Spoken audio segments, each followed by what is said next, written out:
Qizlar, oranglarda menga o'xshab Instagrami bloklanib qolganlar bo'lsa, Instagraminglarni oshiraman deb $200, $300, $500, $1000 xarajat qilib oshirishga urinmanglar. Instagram ikki xil usulda bloklayapti. Birinchi usuli sizga явный ko'rsatyapti. Men seni blokladim deb, profilingiz tak tugi bilan yo'q bo'lib ketyapti. Ikkinchi usuli просто tak sizni profildan chiqazib yuboryapti, kiraman desangiz kirishga ruxsat bermayapti. Menda xuddi shunaqa problema bo'ldi. Просто tak profildan meni chiqazib yubordi. WhatsAppga, telefonga, Facebookdan, hamma narsadan email kelgan kodlarni hammasini tasdiqlayapti.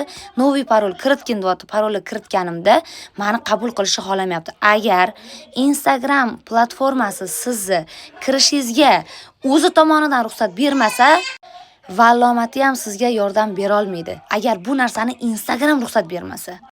O'shaning uchun pul berib, boshqa qilib yugurib yelib yotmaylar. Avvalosi sabr qilish kerak, balki o'zi ochilib ketar vaqt o'tgandan keyin. Men ham o'sha hozir harakat qilmay qo'ydim, chunki olib bormagan odamim ko'rsatmagan anaqam qolmadi. Eng qizig'i, asosiy profilimga umuman kira olmayapman. Hamma kod parollarni tasdiqlasa ham Instagram menga ruxsat bermayapti profilim ichiga kirib olishimga.